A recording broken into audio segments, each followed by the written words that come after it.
இன்று போட்டித் தேர்வுகளில் கேட்கப்பட்டுள்ள மேட் பகுதியில் கேட்கப்பட்டுள்ள வினாக்களுக்கான விடைகளை பார்க்கலாம். கொடுக்கப்பட்ட வார்த்தைகளில் தொடர்பற்றதாக அமையும் வார்த்தை. தொடர்பற்றதாக இதில் பாருங்கள், ப்ளூ, க்ரீன், ஆரஞ்சு, பிங்க் இப்படி போட்டிருக்கு. இதில் முதல்ல நீங்கள் தெரிஞ்சுக்க வேண்டியது என்னென்னா ப்ரைமரி கலர்ஸ். ப்ரைமரி கலர்ஸ் எதெல்லாம் அப்படின்னா red, yellow, blue. Red, yellow, blue. அப்போ இதில் ப்ளூ வந்துட்டு செகண்டரி கலர் எதெல்லாம்னா க்ரீன், ஆரஞ்சு வருது. க்ரீனும் ஆரஞ்சும் செகண்டரி கலர். அப்போ இந்த பிங்க்கு ஒரு நியூட்ரல். 3 கலர் சேர்ந்தால்தான் எனது பிங்க் வரும். அது எதெல்லாம் அப்படின்னா ரெட், க்ரீன், ப்ளூ. இந்த க்ரீன், ப்ளூ இங்கே இருக்குது. ஒரு ரெட்டு சேர்ந்தது அப்படின்னா இந்த பிங்க் கலர் வரும். இந்த பிங்க்கு தான் இப்போ என்னது நம்மளுக்கு தொடர் பெற்றதாக அமையும் வார்த்தை. அடுத்த கணக்கு, ஏஷியா, யூரோப், ஆஸ்திரேலியா, இந்தியா. இதில் கவனித்தாலே தெரியும், ஏஷியா, யூரோப், ஆஸ்திரேலியா என்னது கண்டங்கள் அப்படிதானே, காண்டினென்ட்டு.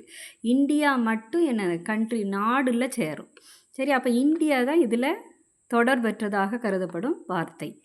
அடுத்தது 2வது பாருங்கள், சி, ஹியர், ஸ்மெல், திங்க். இதில் எது தொடர் பெற்றதாக கருதப்படுகிறது? சி அப்படிங்கிறது பார்க்குறது. பார்க்குறது என்னது, நம்ம வெளி உறுப்பு தான் பார்க்கும், அப்படிதானே, கண் பார்க்கும். ஹியர்ங்கிறது என்னது, கேட்குறது. எதை வச்சு கேட்போம்? காது. அதுவும் வெளியில் தெரியுது அந்த உறுப்பு. ஸ்மெல் என்னது, நுகர்தல். மூக்கு தான் நுகரும், அதுவும் அந்த உறுப்பும் வெளியில் தெரியுது. திங்க்குங்கிறது என்னது, யோசித்தல். யோசித்தல்ங்கும்போது மூளை செய்கிற வேலை தான் யோசித்தல். அப்போ திங்க்கு தான் என்னது தொடர் பெற்றதாக கருதப்படும் வார்த்தை. அடுத்த கணக்கை பாருங்கள், அங்கிள், நெஃப்யூ, பிரதர், நீஸ். சரியா, அங்கிள்ங்கிறது மாமாவை குறிக்கும், பிரதருங்கிறதுமே ஆண்கள், நம்ம சகோதரன் அப்படிங்கிறத குறிக்கும். நெஃப்யூங்கிறது யார், அம்மா இல்லாட்டினா உடன் பிறந்த அம்மா அப்பாவோட உடன் பிறந்த சகோதரனைய மருமகன் அப்படி குறிக்கும் நெஃப்யூ. நீஸுங்கிறது மருமகள். இப்போ இங்கே இது அங்கிள், பிரதர், நெஃப்யூ 3மே ஆண்களை குறிக்கும் வார்த்தைகளாக இருக்குது, அப்படிதானே, ஆண்களை குறிக்கிறது. இந்த நீஸ் மட்டும் பெண்ணை குறிக்கிறதுனால இந்த நீஸ் தான் இங்கே தொடர் பெற்றதாக கருதப்படும் வார்த்தை. நன்றி. இது மேட்ரு பகுதியில் தொடர் பெற்றதாக அமையும் வார்த்தையை கண்டுபிடிக்கணும். இது எக்ஸாம் பாயிண்ட் ஆஃப் வியூவில் எடுக்கப்பட்ட கேள்விகள். முதல் கேள்வியை பாருங்கள், ஜேஓடி, ஓயூடி, எஃப்இடி, டிஓஜி. இதை பார்த்தோன்னே சொல்லிடலாம், எல்லாத்துலேயும் ஒரு ஓ இருக்குது. இந்த எஃப்இடியில் மட்டும் ஓ இல்லை, அதனால் இது தொடர்பற்ற ஒரு வார்த்தை. அடுத்தது 7வது இது பாருங்கள், எஸ்டியூஏ, ஆர்கியூபிஏ, எம்எல்கேஏ, ஹெச்ஜிஎஃப்ஏ. கடைசியில் எல்லாமே ஏல முடியுது. சரி, அது ஒரு பிரச்சனையும் இல்லை. அடுத்தது பாருங்கள், எஸ்டியு.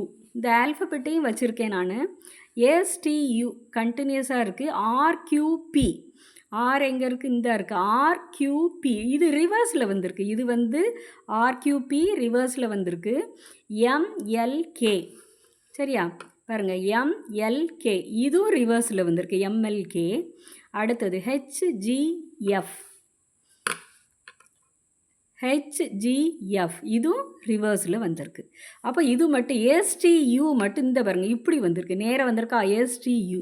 அப்போ இது தொடர்பற்றதாக அமையும் வார்த்தை எது? இதுதான் ஆன்சர். நன்றி. இந்த கணக்கை பாருங்கள், இது எது தொடர்புடையதுன்னா தொடர்பற்றதாக அமையும் வார்த்தையை இதிலிருந்து கண்டுபிடிக்கணும்.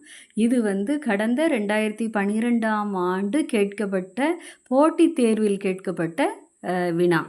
சரியா, வீடியோக்குள்ளே போகலாம். 11K, 17Q, 3C, 8H. முதல்ல எல்லா இதுக்கும் உங்களுக்கு உதவுறது இந்த ஏபிசிடி இருக்குல்ல, இதை எழுதி வச்சுக்கோங்க. சரி, அந்த ஏபிசிடி அப்படின்னா இந்த இருக்கலாம், ABCDEF இப்படி எம் வரைக்கும் எழுதிடணும். அப்புறம் அதுக்கு கீழே 1 2 3 13 வரைக்கும், எம்முக்கு 13 கரெக்டாக இருக்கணும்.